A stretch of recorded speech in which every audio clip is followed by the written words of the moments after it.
Good afternoon and welcome to Salam Media Highlights with myself, Salailo Makwidiri. And in a few minutes, Finance Minister Enoch Godongwana is set to deliver the highly anticipated 2025 budget speech, where issues like fiscal consolidation, rising debt, and potential tax hikes have been at the forefront of discussions. And with the government facing tough choices on how to stabilize public finances while also trying to foster economic growth, we'll be having a very, very wonderful guest, Imtiaz Suleiman, Director and Portfolio Manager at Central Capital, who will be helping us analyze what's at stake and what markets and investors and, ordinary South Africans like you and I should be watching closely when it comes to this year's budget speech. Imtiaz, thank you so much for joining us. Welcome to Salam Media. Really appreciate you giving us your time this afternoon. Thank you, Salayla. Pleasure to be here. I think first and foremost, we just just deliberating right now, trying to figure out what could be some of the dominating themes on the minister's budget speech. But from an investment and financial markets perspective, what are some of the key themes you expect to dominate Mr. Godongwana's budget speech today? Yeah, I think from an investment perspective, it's always important to see how the money is being allocated and where that money is being allocated to. So the budget is always a fine balancing act. There's only a finite amount of resources, which is essentially revenue that the government derives from taxes, whether that's personal income tax, corporate income tax, or VAT. Those are the main sources of revenue for the government. And then they have to allocate that revenue amongst all of the expenditure items that they have to service. So I think there's been lots of talk around where that money could go to. The big support has been towards Eskom and increasingly towards Transnet. Eskom has been under major financial pressure, and that's put a lot of strain on the economy, especially since we had load shedding.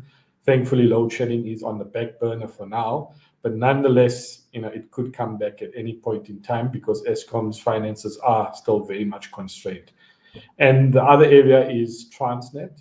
Transnet has been also under significant financial pressure. And why that is important is because Transnet is essentially like the backbone of the transport economy in South Africa. Our mines produce commodities, and once those commodities are produced, they need to be transported to various parts within South Africa, but also to the ports, whether that's in Richards Bay or Durban, and they need to be exported. The constraint at Transnet has meant that we could not export as much as we've produced in terms of commodities. So Transnet needs support, Eskom needs continued support, and then there's always the government wage bill that is a massive expenditure line item. So I guess it's lots of competing areas for the finite capital that the government has to make a decision on where to deploy that capital and how much to deploy. And if there's one thing that a lot of South Africans will particularly be keeping a keen eye on is that speculation around potential tax increases. Do you think we're likely to see hikes in corporate or personal tax or possibly even VAT? Yeah, the one way for government to raise money, I guess, is to raise taxes. But there's also a limit to how much you can raise taxes, whereby you reach a point where it becomes counterproductive. So, if you look at the tax rates in South Africa, personal income tax is the largest contributor to government's revenue, and increasing that further will have essentially a negative effect. So you've got the wealthy, they're very mobile in terms of where they can live in the world. And a good example of that has been the United Arab Emirates, because they have no personal income tax.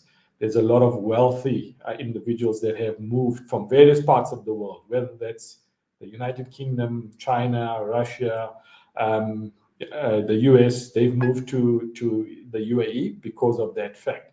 So I think South Africa is not different. Once the consumer is overburdened by tax, then you could see that immigration starting to pick up. So again, the government can raise VAT. We did raise VAT in around 2017, 2018 from 14% to 15%. If they do raise it by another percent, that could generate an additional 20 billion if you collect the full 1%.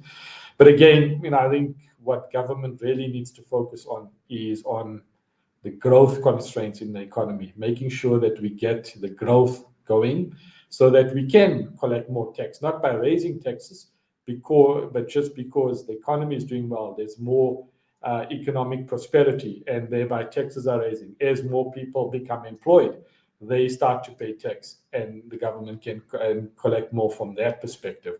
So I'm in the camp of raise growth, unlock some of the bottlenecks in the economy, and generate more tax revenues via that avenue rather than raising taxes, because it's going to become counterproductive. Another element which is also coming out strong leading up to this budget speech is fiscal consolidation and also debt management. We know by now that South Africa's debt to GDP ratio is a lot. It's hovering at around 75%, if I'm not mistaken. Do you think the minister will also take a harder stance on fiscal consolidation, and how might markets respond on that front? Yeah, I think that's quite an important part of the minister's focus area. They need to make sure that the debt stabilizes and we don't have this runaway spiral in terms of the absolute number of debt, but also what's becoming a big line item in terms of expenditure in the budget is interest expense.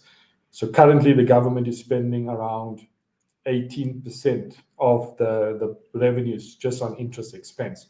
And that's a major chunk of the budget that is allocated to interest expense, which could be used for healthcare, for education, for police services, etc.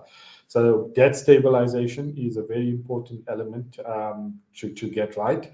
And again, we can't just keep on taking on debt to spend, because essentially we don't have the money and we're spending, and that could become a debt spiral. And the negative consequences from a debt spiral are quite severe, leading to massive currency devaluation and inflation ultimately.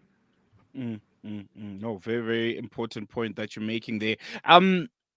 If the government, commits to cutting spending, which sectors are likely, to feel the biggest impact? We know that our SOEs have been built out for quite a long time now. Could they maybe, bear the brunt of the cutting of expenditure? Yeah, I would think that, for the relevance and keeping the economy going, those SOEs and the big ones that I mentioned are Eskom and Transnet. They would need to continue to receive government support. If government does pull back on that support, it will have quite dire consequences for the economy. So every day of load shedding costs the economy a lot of, estimates of up to R1 billion in terms of lost productivity and income. And again, similarly for Transnet, if we can't move those goods to the ports and within South Africa, that's another avenue that's lost in terms of revenue generation.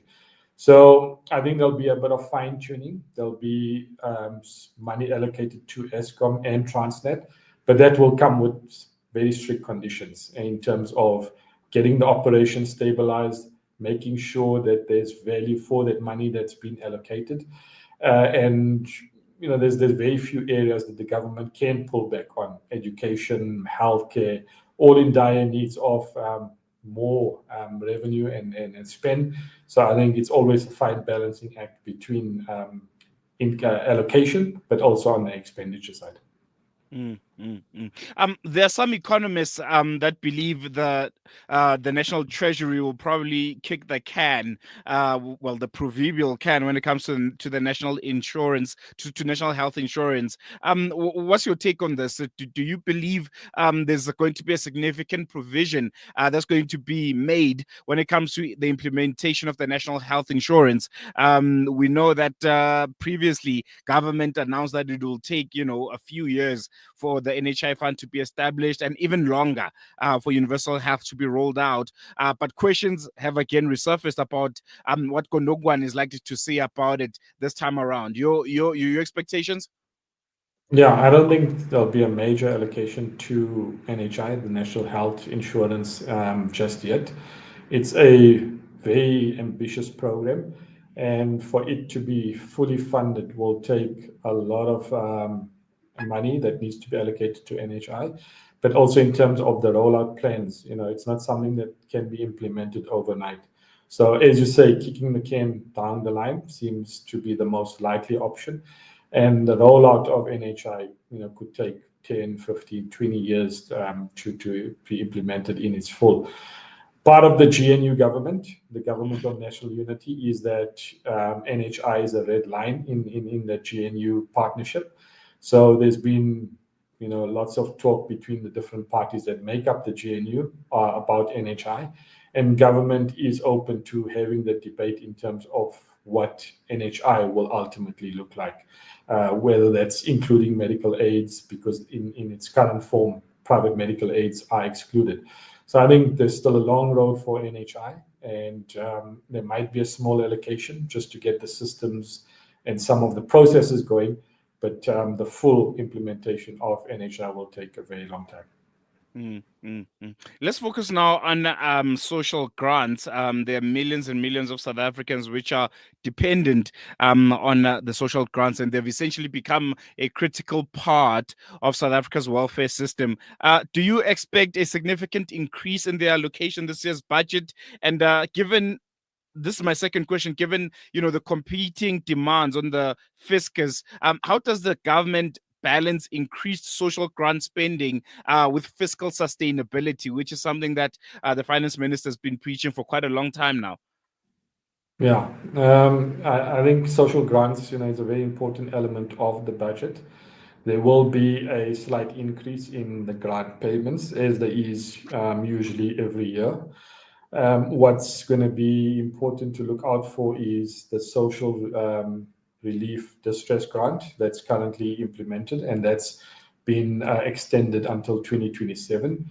Whether government makes that a permanent feature remains to be seen. I think they have to change some of the parameters that will allow one to claim that grant each and every month. And then you've got the normal pension and old age grant and child support grant that will increase. But again, if you look at some of the increases in the past, they haven't been as much as inflation. So in real terms, that has also been going backwards to some extent.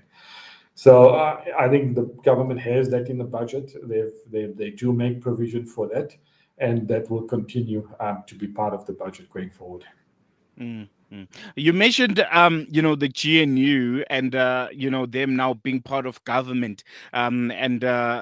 Do you believe that there's going to be an influence of the Government of National Unity when it comes to how this year's budget has been brought up? It's the first time, in a post-democratic South Africa that is not the ANC alone and its policies that are running the budget and making sure that the monies are distributed according to what they feel is important. The GNU, the Democratic Alliance, and all the parties involved, are we likely to see their handwriting in this year's budget speech? Yeah, look, the Deputy Minister of Finance is from the DA. I think the budget needs to come from a place whereby it does take the country's interests into account rather than just the ANC's interests into account. Although we do have the GNU government in place, there's always it needs to be voted on in terms of passing the budget. So again, all stakeholders need to be considered. And I think you would see pretty much a continuation what we saw in terms of the medium-term budget, which was in October last year. That theme continue. Whether there's major structural changes, I think that's too early for that to happen just yet. But going forward, you might see some revisions to the budget that could take into account. But ultimately, there's revenues that come in, There's so much that the government collects, and they need to spend that money and allocate it in the competing areas that needs that allocation. So from that perspective, it's very much a balancing act by the minister in terms of allocating towards the various expenditure line items. Mm, mm, mm, mm. I want to touch on,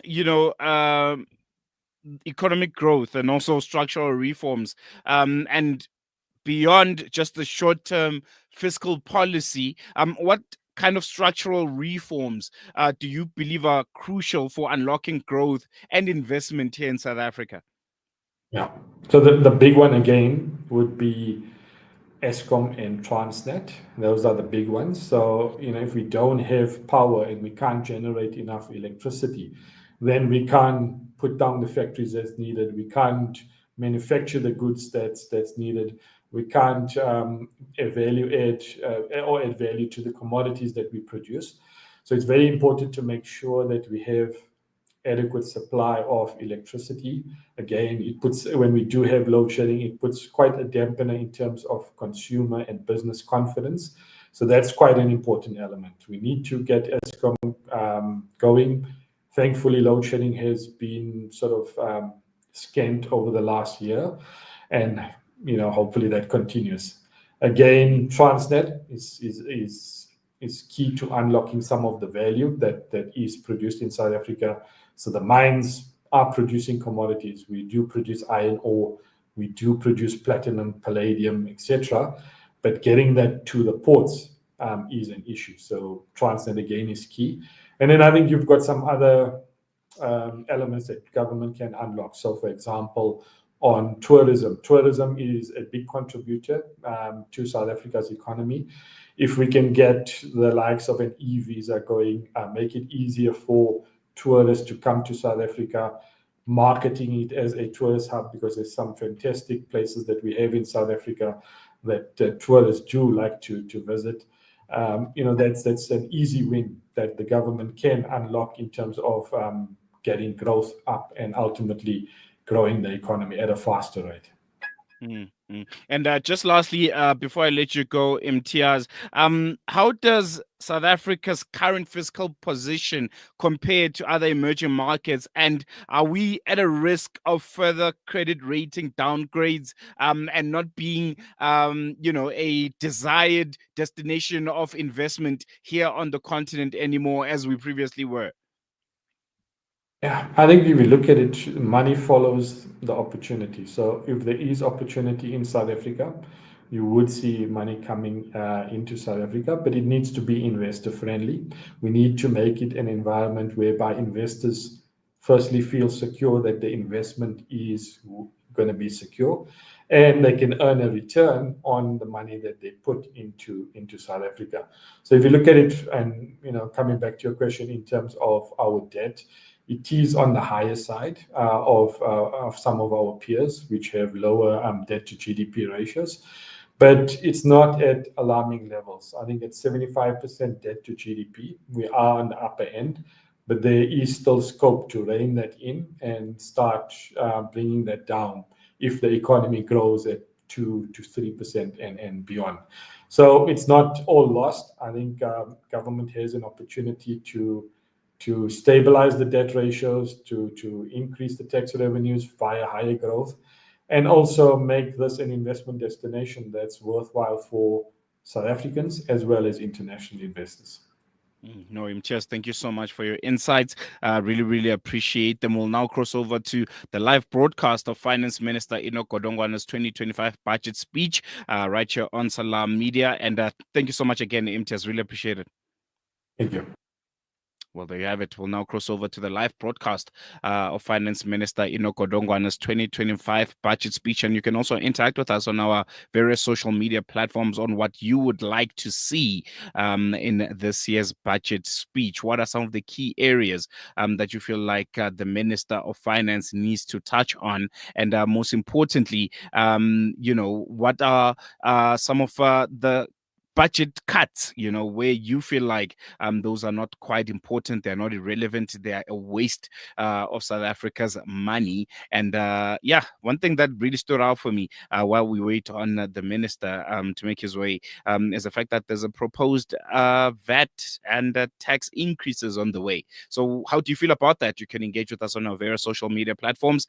You could search at Salam Media and engage with us. We're going to leave it here for now, but keep it tuned into Salam Media as we bring you the 2025 budget speech by the Minister of Finance, Enoch Godongwana, coming to you live from Cape Town. Future.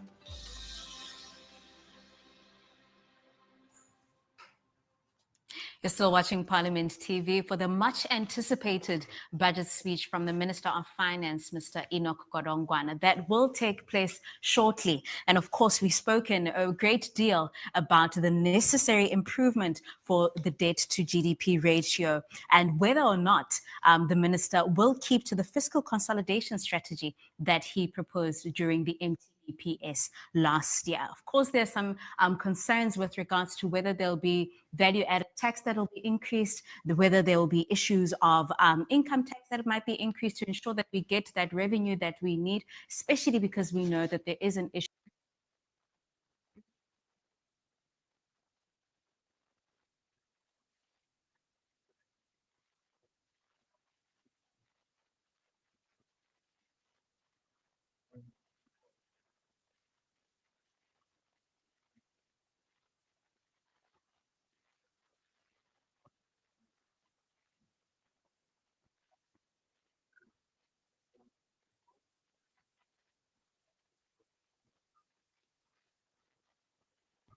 Breaking stereotypes, moving boundaries, joining hands.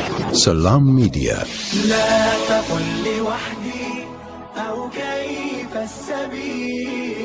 Humanity sets the agenda. السلام عليكم ورحمة الله وبركاته. أعوذ بالله السميع العليم من الشيطان الرجيم. بسم الله الرحمن الرحيم. الحمد لله رب العالمين ولا عدوان إلا على الظالمين والعاقبة للمتقين. اللهم صل وسلم وبارك على عبدك.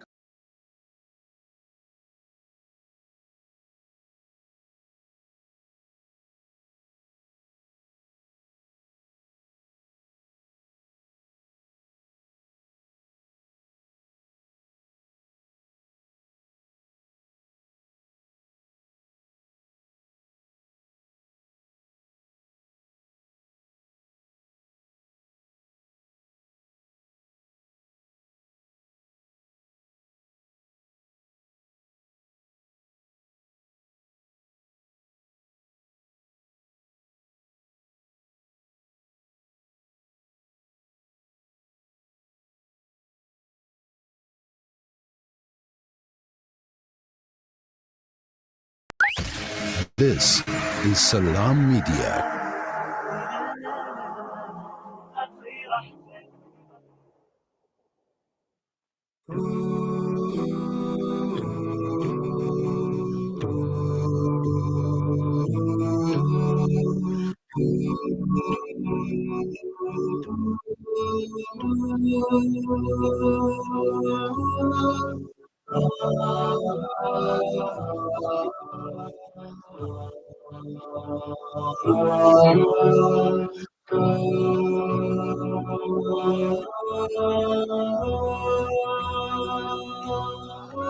Göllerde hasretin var, yürekler aşkınla çarpar. Sensiz dünya bizlere dar. Selam sana ey kutlu yar. With submission, faith, and patience, you conveyed the noble message, brought us light through your guidance. Peace be upon you, my beloved. Ya Habibi, Ya Muhammad, Ya Nabi, salam alayka. Ya Rasul, salam alayka. Ya Habib, salam alayka. Salawatullah alayka. Ya Nabi, سلام عليك يا رسول سلام عليك يا حبيب سلام عليك. Breaking stereotypes, moving boundaries, joining hands. Salam Media. لا تقل لوحدي أو كيف السبيل. I start the Humanity, meeting the before agenda. we, no, honorable member. We will allow you to speak. So can I conduct the session? There's what?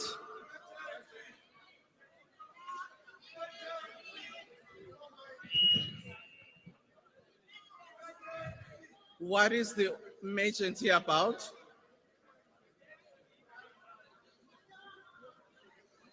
Where are the mics? Order. Can we please get a roving mic? Thank you, Honorable Speaker. Yes. There are no mics here where we are. Exactly, I'm seeing And we that can't too. start a sitting without having mics because we are here to be the voice of the voiceless. So when the voice of the voiceless is voiceless, who's going to speak for people? There are no mics here. Thank you, honorable member, for pointing that one out. One may not know what is the challenge. We will check that with the communications team. Order. Honorable members, for now, since there are no mics that are connected, which unfortunately had not been brought to our attention, we will try and utilize the roving mic when necessary.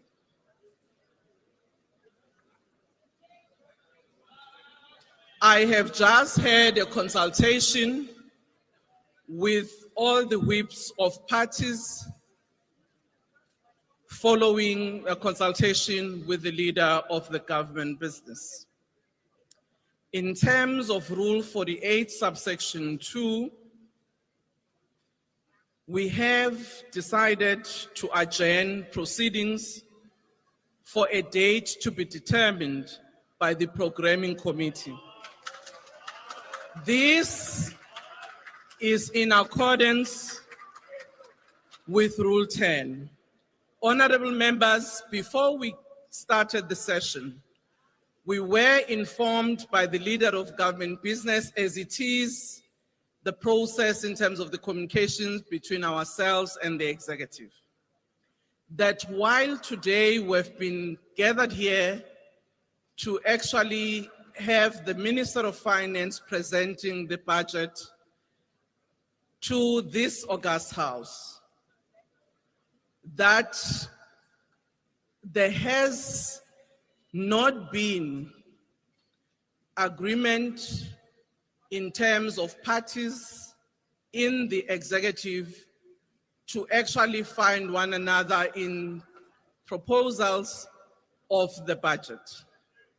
And the executive therefore decided, as some of you already know, and as your whips have said in our discussion, some things that have already been on the media about where there are possible increases and where different parties, as well as members of the communities, perspective on those proposed increase were saying.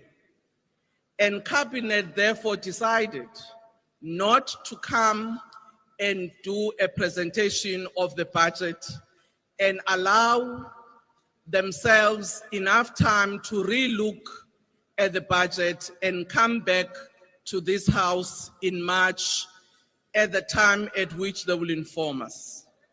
So, no, honorable members, I will point you, I have noted your hands. Well, in our consultations, which I must report to you, the different whips shared with us their perspectives on the matter. There were those who agreed and asked that we ask the executive to give us a definite time in March so that we are able to deal with the pressures of time for the legislature. Secondly, there were those who were saying they are not accepting the postponement. But obviously, we did indicate that while we note their refusal on the postponement of the sitting, it would not be of any use to postpone when there is no presentation that will be made. There were others who already declared their rejection on what they say it's an alleged increase of 2% on the taxes. So they said they wanted to state it upfront that they are not agreeing. So I'm just giving you a perspective of the consultations that we've had. But there was agreement that if there is no budget that is presented, there is no discussion that will be held, as there is no other item on the agenda. Honorable members, we have had 2 hands of members who would like to reflect, and I will give each party to make their reflections. It's something that is unprecedented, but I do think it is correct that when such situations happen, we need to collectively think on the best way forward. And I guess it was correct that we are informed, even though late, that this is the situation. I will now recognize Honorable Malima, followed by Honorable Manye. I don't see the hand at the back. You are recognized, Honorable Member. Thank you very much, Speaker. We must all know that this is unprecedented. And this is not a practice that we want to set for this parliament. It is going to be your legacy, Speaker, that during your tenure, Parliament could not debate and adopt budget. We are saying to you, you are denying this body an opportunity to be receiving a budget, debate it, accept it, or reject it. You are now subjecting the budget of South Africa to party politics when the budget is supposed to be above party politics. Let the budget be presented here and let Parliament decide that this is the decision that we are taking as Parliament, or whether to accept or not. You cannot come here and say confidently that the parties in the executive are not agreeing. What is that? We don't have parties in the executive. We've got the executive. The executive must come here and present the budget, and this Parliament must decide whether we adopt that budget or not. You are denying the people of South Africa to see what is happening in this government. There is no government. It has collapsed. It has no capacity to present a budget. Thank you. Thank you very much. We have noted your view. Honorable Malima. Thank you, Speaker. Now, for us, this day is actually quite a shocker. We are really shocked. This is in the past 30 years, to have a day like this is a serious indication of the crisis that this country is facing. This country has got no leadership. This is what we are facing. We are saying, if we say we have democracy, let democracy come and exercise itself here. This is a theater of politics. Let the Minister of Finance come and say whatever he wanted to say. We don't want to hear rumors. We hear very disturbing rumors that the VAT would have been increased by 2%. In other words, we hear rumors that this ANC-led government wanted to impoverish our people. Okay, we have no sympathy with that. The minister must come here and say what he wanted to say, and then we'll deal with it here. Thank you. Honorable Mulder. Yes, I've noted you, Honorable Member.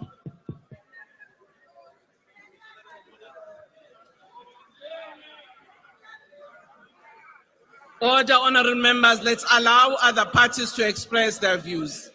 Honorable Mulder. Honourable Speaker, this is not a time for cheap politicking. This is serious. It's the first time since the new democracy in 1984 that this has happened. But we also understand that the Government of National Unity is serious about South Africa and about the future.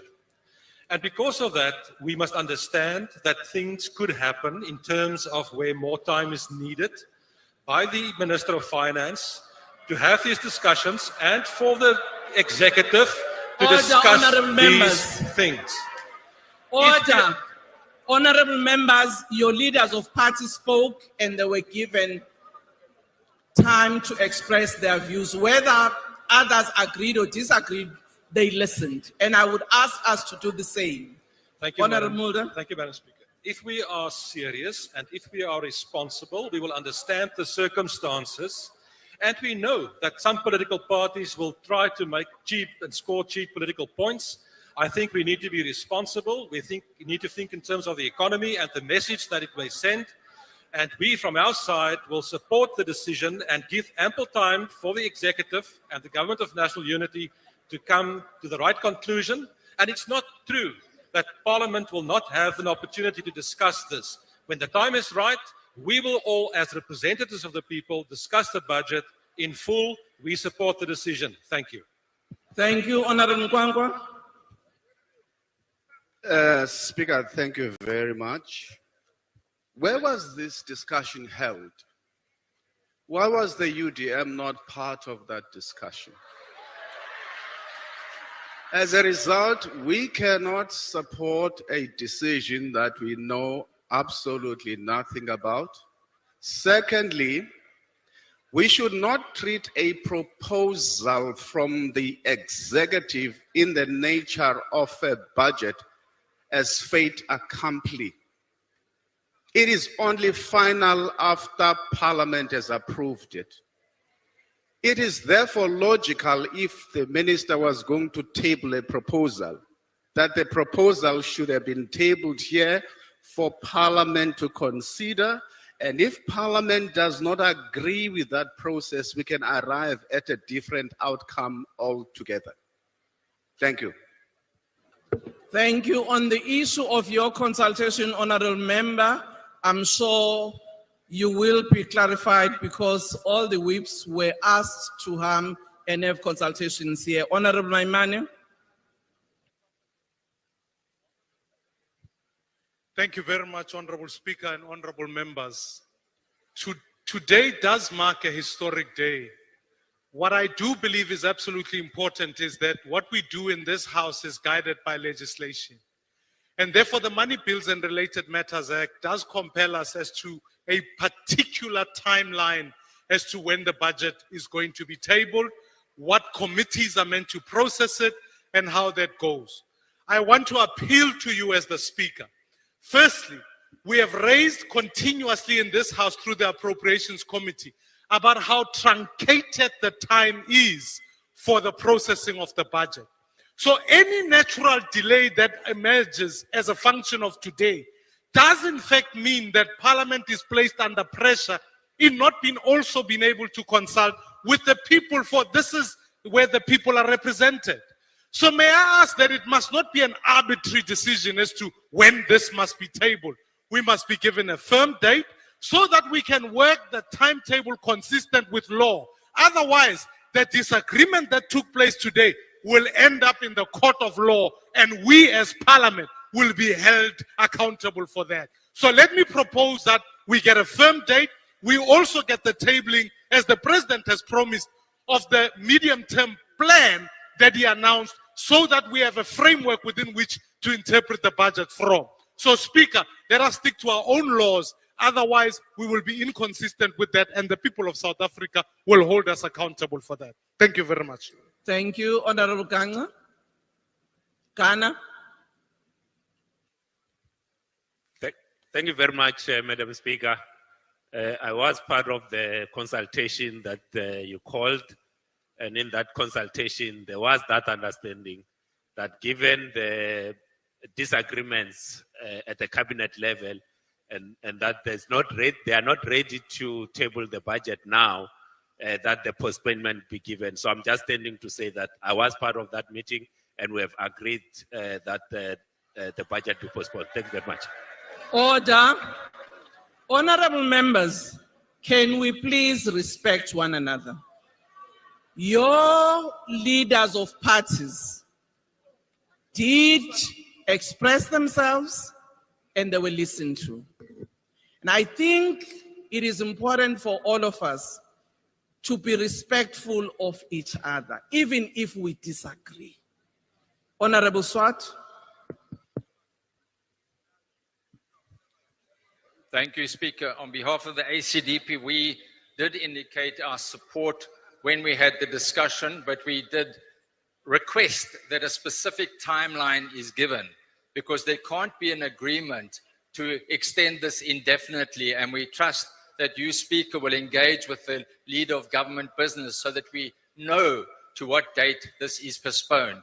We need calm heads, we need level-headedness at this time, given the fact that the executive has decided not to table a budget today, and it could have severe impact on the markets and on the currency, and therefore we need to send a message that we, and those parties that are in agreement with the postponement, that this is in order for the government of national unity to obtain consensus on some contentious issues, which could also be linked to the VAT increase. So from our perspective, we would plead for members, for the broader public to understand this is a first budget by this government of national unity. Let us enable it to reach consensus, and let us stabilize the markets and sentiments in the nation. That is the least that is required of us as responsible leaders in Parliament. I thank you. Thank you, Honorable Beasley.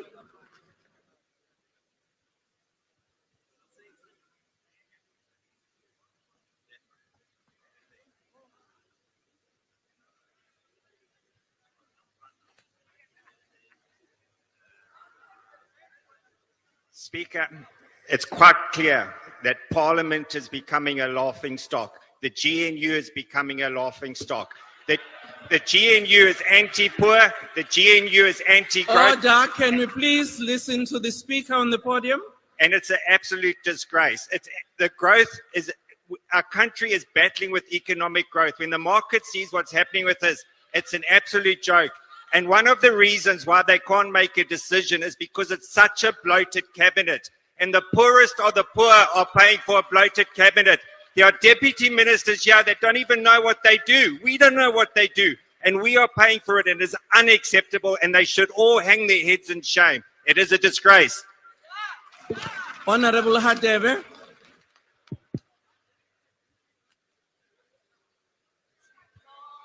Thank you so much, Honorable Speaker. Honorable Speaker. Order, honorable members. Order. Honorable Hadebe. Honorable Speaker, I rise to confirm that I was part of the consultation that was urgently called, and as the IFP... Order, honorable members, can we allow Honorable Hadebe? Order. I'm calling everybody on order. Order, Honorable Pambo.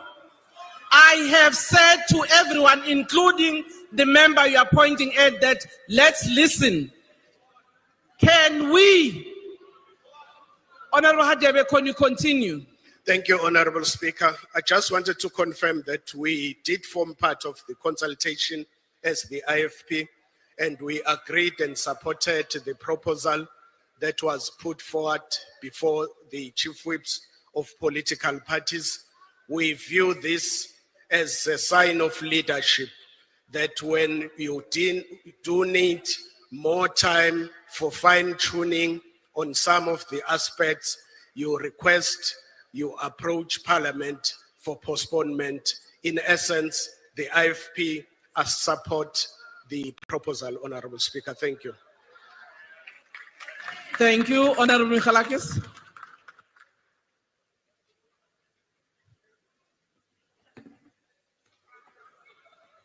Thank you, Madam Speaker. Madam Speaker, contrary to what some of the opposition parties have said, what is happening here today is actually showing two factors that should create immense confidence in what is happening in this country. The first is that Parliament is not a laughing stock, but that Parliament is no longer a rubber stamp to bad policies that will cripple our economy. And the second message that should go out to the markets and to the people of South Africa, Madam Speaker, is that the GNU does not consist only of one political party. Madam Speaker, therefore, the DA supports this postponement, and we hope that the executive will use this opportunity and this time to consider all the proposals on the table, especially the DA ones, so that when we hear a budget that gets put before this House, that it will be a budget of growth that will put our economy on the path of recovery and that will create jobs for the people of South Africa that they so desperately need. Madam Speaker, if that is the result, then the DA is absolutely willing to wait for a short while to hear a pro-growth budget. And therefore, we will support this postponement, but with a clear message to the executive and particularly to our partners in the GNU, that you are not alone in the GNU, that we have an equal say, and that we will continue to fight for every single person in this country, most particularly the poor. We support this postponement. Thank you. Order. Order, honorable members. Al-Jama Advocate Salim. Thank you, Honorable Speaker, and to all members. As Al-Jama, we are going to support the postponement, and I'm going to tell you why. Firstly, the first concern that we brought to fore is the fact that we knew that there were problems even before today. Why wasn't a postponement done sooner than us having to sit in this House? That's the first thing. The second thing is, if you go and look at the markets, dear members, it is already impacted by this budget speech, which is not happening. And also because of our politicking. Who is going to be impacted? The nation. So Al-Jama will support the postponement. Why? Because if it is in the interest of our nation that they won't be impacted, that is why we will support the budget, the postponement. However, Madam Speaker, all of the chief whips unanimously noted we need a date for this postponement because it has a rippling effect on the rest of the budgets. So we cannot come here today and just say there's going to be postponement in March. The request was, give us a definite date of postponement. I thank you. Thank you. The ANC.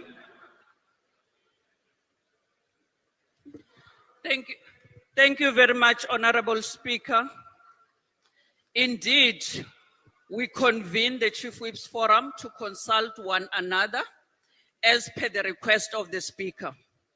The Chief Whips who were in the House at that particular time, they were consulted because they were in the House. I ran all over here looking for the Chief Whips. No one was left deliberately. I passed there.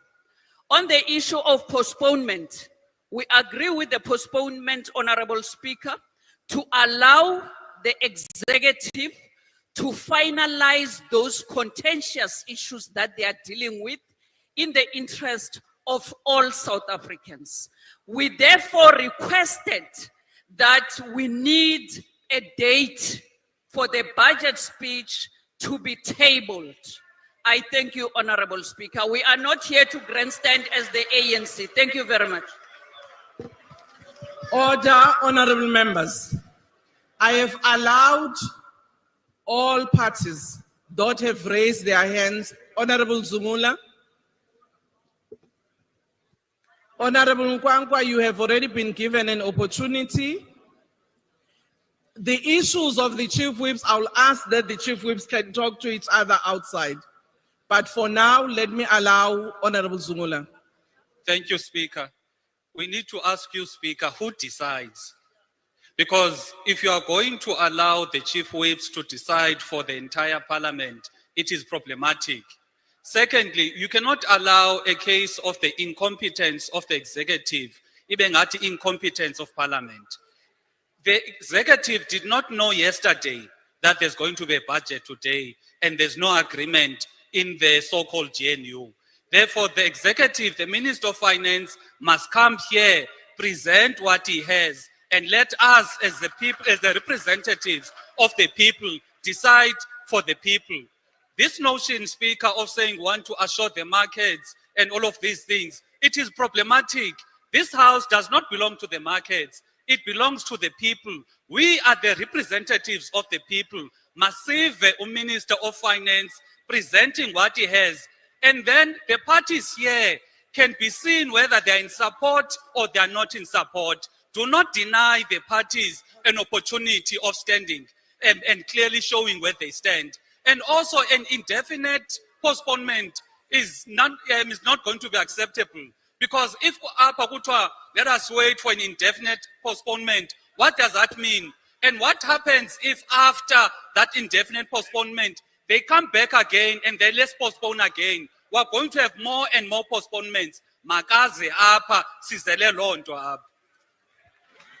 UAT. Yale Speaker.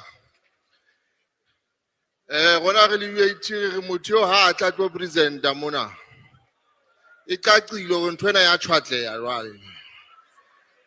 Ntwela ya phitlheganya jwale.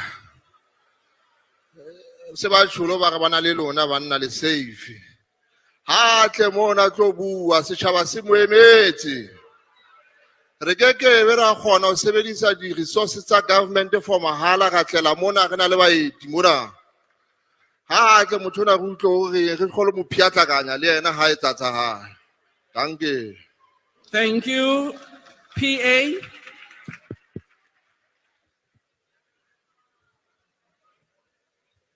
Speaker.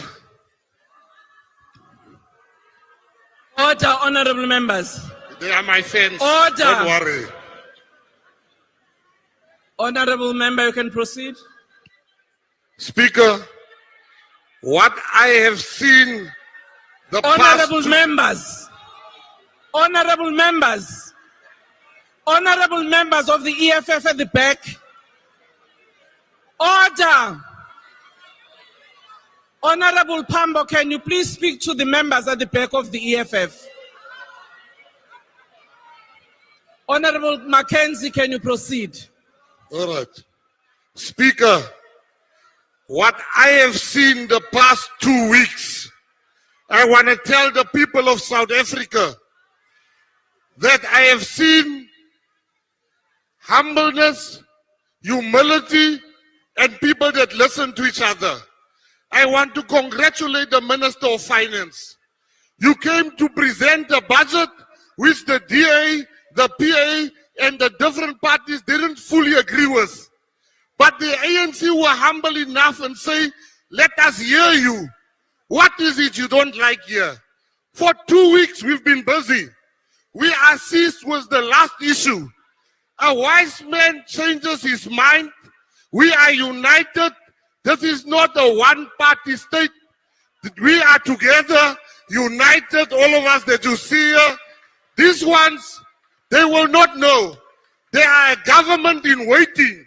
We are the government. The government is taking charge. Amen. Order, honorable members. Order. Honorable members, good.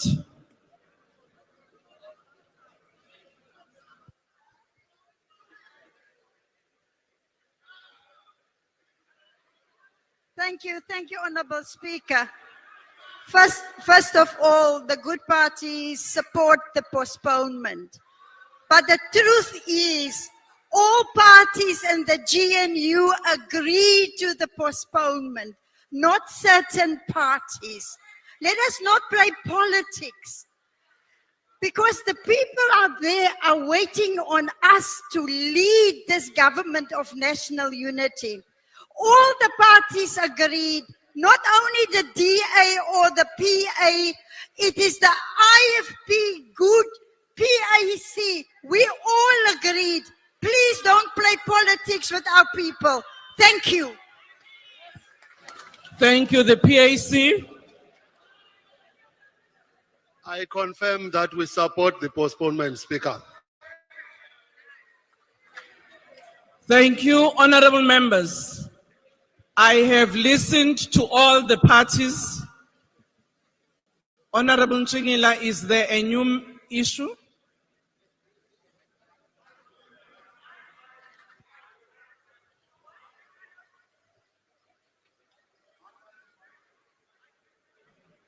Honorable member, if it's again repeating on the issue of the postponement I've heard, I will make the ruling now. I just want to establish, Madam Speaker, that will Parliament reimburse the guests that we've invited to attend the budget? Well, thank you Because very their much, costs being honorable cared. members. Honorable members, Honorable Dlamini, is there a new issue other than what you have already expressed yourself on?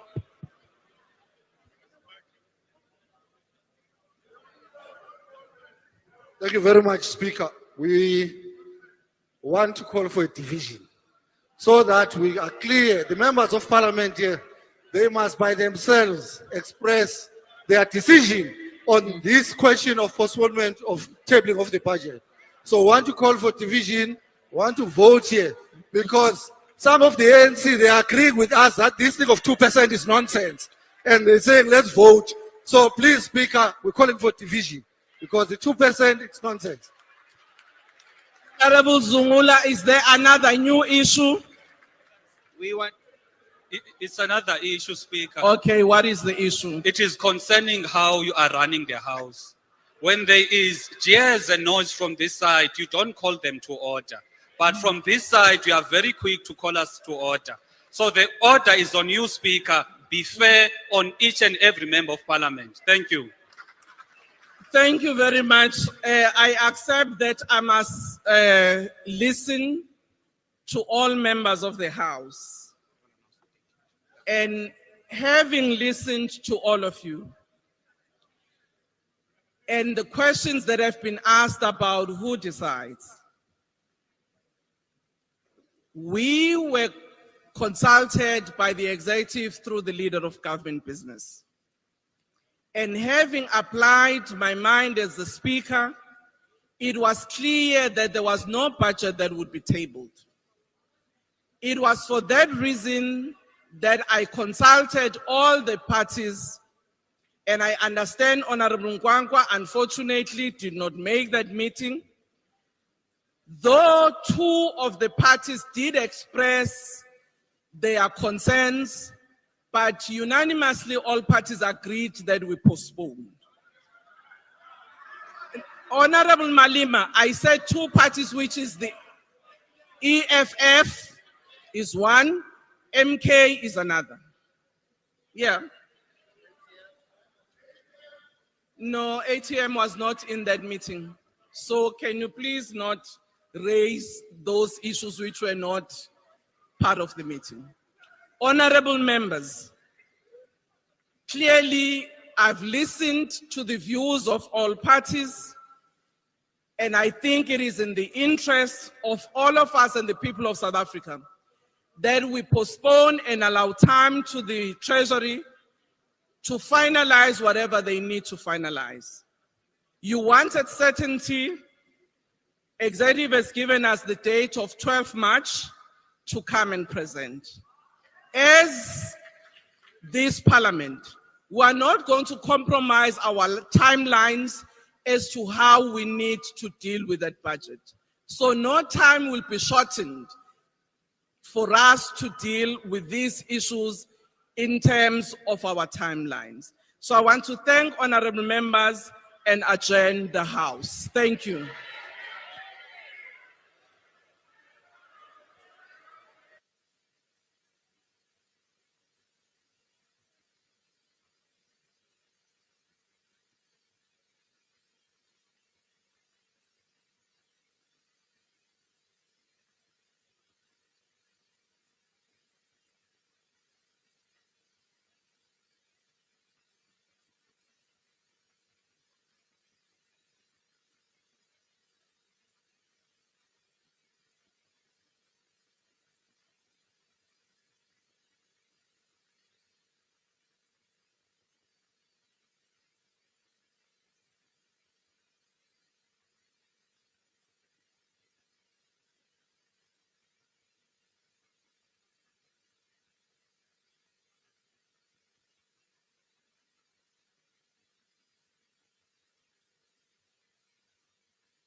Welcome back. You're still watching Parliament TV on DSTV channel 408. And it seems as if that would be it in terms of the budget speech. Unfortunately, there is no budget speech that will be delivered today. There has been some disagreements within the cabinet from what we could pick up from the speaker. However, the budget speech is now postponed to allow the National Treasury to finalize all the issues of concern before that budget speech is presented here at Parliament on the 12th of March 2025. That is correct. As Seminkosi has mentioned, that the Speaker of the National Assembly, Ms. Toko Didiza, allowed members and provided the opportunity for them to air their views in terms of the postponement of the budget speech. Of course, we had been anticipating that the budget speech would take place today. However, because of the circumstances and unprecedented circumstances at that, the budget speech has to be postponed so that parties and members of the executive can just iron out some of those issues that need to be ironed out. And of course, this means that the date is the 12th of March.